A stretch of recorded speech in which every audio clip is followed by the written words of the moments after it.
Merhabalar, Meatlix'e hoş geldiniz. Üstüne su ekleyeceğiz.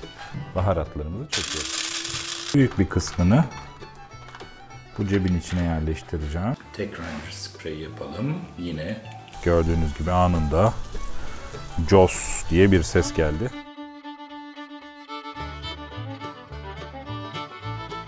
merhabalar, Meatlix'e hoş geldiniz.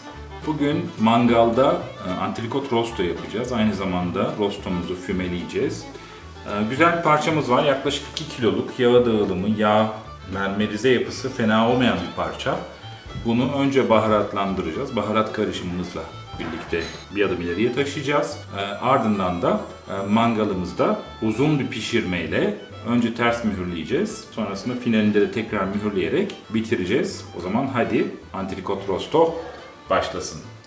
Evet, bugün Weber'in bu gördüğünüz küçük parçalarıyla, çipleriyle tütsüleyeceğiz antrikotumuzu. Önce bunları biraz suda bekleteceğiz. Bunun için şöyle bir alüminyum kabımız var.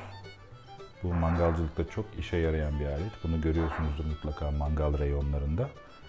Edinmenizi tavsiye ederim. Bu sadece bu tip tütsüleme işlemlerinde değil, ayrıca içine su koyarak, mangalın içinde tutarak mangalın ısısını yönetmekte ve etin sulu kalmasını sağlamakta işe yarıyor. Dolayısıyla bugün bu da bize yardımcı olacak. Küçük parçalarımızı, ağaç parçalarımızı biraz suda bekleteceğiz burada. Hemen yanmamaları için. Sonrasında burada benim daha önce hazırladığım şu küçük alüminyum cebi görüyorsunuz. Bunun içine koyup ateşin üstüne yerleştireceğiz. Ve yavaş yavaş çiplerimiz fümelemekte bize yardımcı olacak. Bugün yaklaşık 2 kiloluk bir antrikotumuz var. Bu 2 kiloluk antrikot için yaklaşık şu kadar, yani 1,5 avuç dolusu gibi çip yeterli. Şimdi bunu üstüne su ekleyeceğiz. Bu suyu biraz çekecekler. Böylece hemen yanmalarını önlemiş olacağız. Biraz bekleteceğiz ve daha sonra daha önce hazırladığımız alüminyum küçük kasenin içine alıp ateşimizin üstüne koyabilir hale geleceğiz. Evet, antrikotumuzu fümelerken kullanacağımız baharatlar. Baharat işi, baharat konusu aslında tamamen zevktir arkadaşlar. İstediğiniz miktarda istediğiniz baharatı koyabilirsiniz. Herkesin damak tadı farklıdır. Ben öncelikle bir kaşık, yaklaşık şöyle bir tatlı kaşığı gibi kişniş koyuyorum. Yaklaşık bir tatlı kaşığı yine şöyle karabiber koyuyorum. Karabiberi biraz daha fazla da koyabiliriz. Sarımsak tozu etlerle ben çok yakıştırıyorum. Etle çok güzel oluyor. Sarımsak tozundan şöyle bir tatlı kaşığından yine biraz fazla karışımın içine ekleyebiliriz. Toz halinde olmasına rağmen sarımsak tozunu da ben baharat öğütücümden geçiriyorum. Çünkü aslında bir hemhal olmasını istiyorum. Hepsiyle bir araya gelmesini istiyorum tüm baharatlarımın. Acı olmayan tatlı kırmızı biberim var. Bundan yaklaşık yine şöyle bir tatlı kaşığı koyuyorum. Bu çok da güzel bir renk verecek. Çok güzel olacak. Biraz da çok az bir miktar kimyon koyacağız. Kimyon çok güçlü bir baharattır. Dolayısıyla çok fazla koyarsanız ağzınıza sadece kimyon tadı gelir. Dolayısıyla şöyle yarım tatlı kaşığı gibi ekliyorum. Tuzlamasını daha sonra yapacağım. O yüzden tuzu şimdi eklemedim ve baharatlarımızı çekiyorum. Evet. Gördüğünüz gibi tamamen toz halini aldı.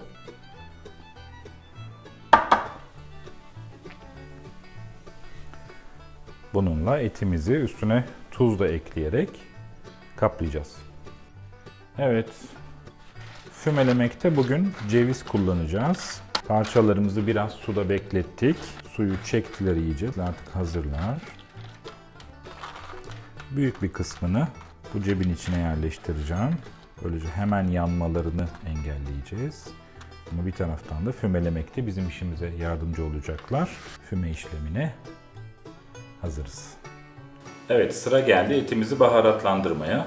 kişniş, kırmızı toz biber, tatlı toz biber, kimyon, karabiber ve sarımsak tozu kullanarak bir karışım hazırladık. Bu karışımımızı etimizin etrafına süreceğiz. Etimizi kaplayacağız. Dışında bir kabuk, yabancıların deyimiyle, Batılıların deyimiyle bir bark, bir crust oluşturacağız. Bu çok güzel oluyor. Kesinlikle tavsiye ederim. Bu baharat miktarı size çok gelmesin. Çünkü bu et bunu kaldırır. 2 kiloluk bir et. Güzel bir parça var elimizde. Şimdi öncelikle etimizi zeytinyağı ile spreyliyoruz. Bu sprey bize baharatı tutundurmada yardımcı olacak. Ben fazla yağlarını etimin kasapta aldırmıştım, temizletmiştim. Siz de öyle yapabilirsiniz. Kendiniz de temizleyebilirsiniz. O da ayrı bir zevktir. Bakın etin yumuşaklığını görüyorsunuz. Antrikot zaten yumuşak bir ettir. Bir de beklettikten sonra daha da yumuşak bir hal aldı. Şimdi yavaş yavaş baharatlamaya başlayalım.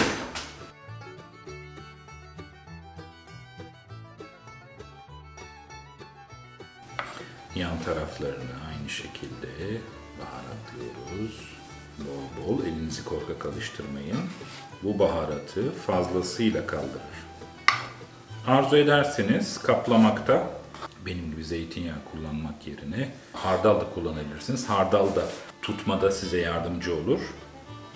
Yan taraflarında, her tarafta, etin her yerine baharatımızı yediriyoruz.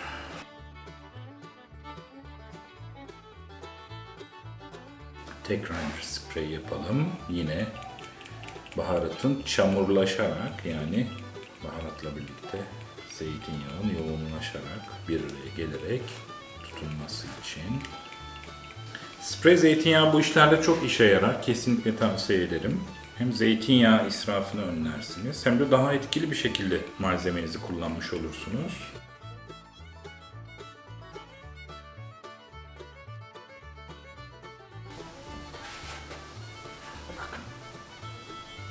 Muhteşem oldu.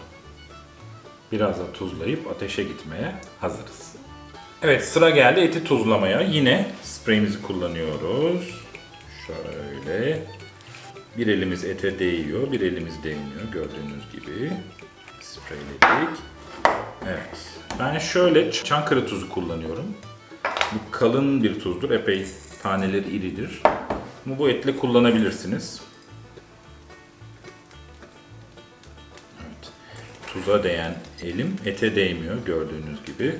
Bu önemli. Etin içine iyice yediriyoruz tuzları. Bakın şöyle boşluklar var, cepler var. Et zaten çok yumuşak bir et. Antrikot söylediğim gibi. Bunu iyice beklettik. 30 günden fazla. Islak dinlendirme yaptık. Dolayısıyla daha da yumuşadı. Daha da yumuşak hale geldi. Bol bol tuzlayalım. Bu et bu tuzu kaldırır. Şöyle diğer yan tarafında yine aynı şekilde tuzluyoruz. İçine gömmeye çalışıyoruz. Evet. Evet. Artık ateşe gitmeye hazırız. Evet, bugün pişirme işlemimizi Gurus'ta yapacağız. Bugün Gurus'un 75'lik modelini kullanacağız.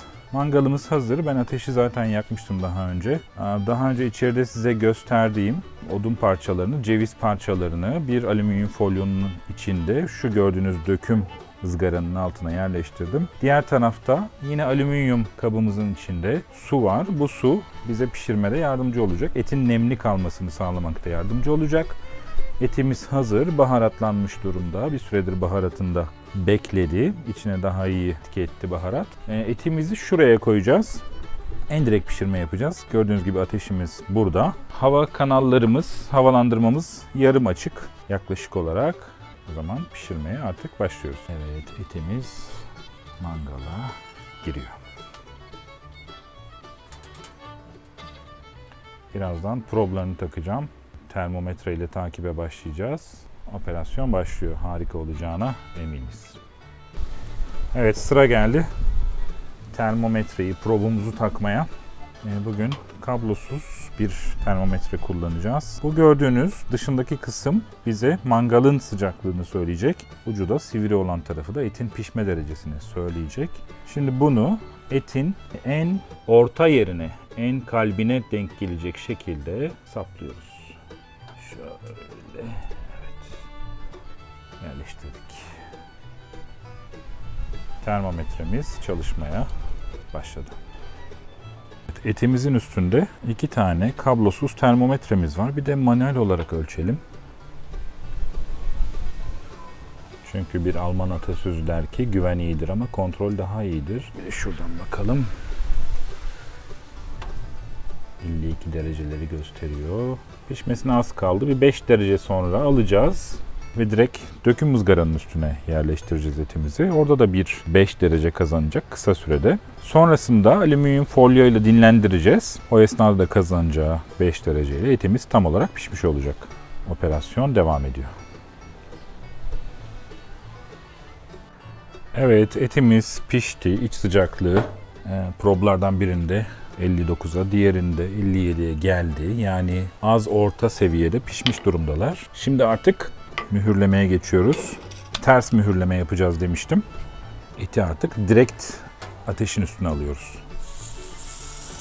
Gördüğünüz gibi anında Jos diye bir ses geldi. Evet, eti dinlendirme aşamasına geçiyoruz. Etimiz gördüğünüz gibi pişmiş durumda. Gayet güzel bir şekilde az orta seviyede pişti. Şimdi etimizi saracağız. Ardından bir 10 dakika bekleteceğiz ve sonrasında tadıma geçiyoruz. Az kaldı.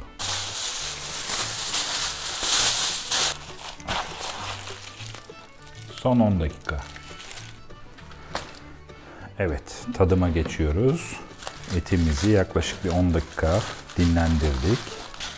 Harika gözüküyor. Şu gördüğünüz su saf et suyu. O zaman tadım başlasın.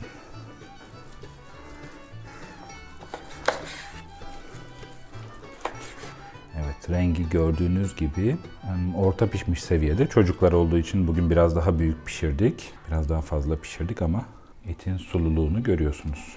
Şöyle hemen bir parça alalım. Lime lime dağılıyor. Evet Hande Hanım buyurun. Teşekkür ederim. Bir parça ben de tadıyorum izninizle. Çok güzel.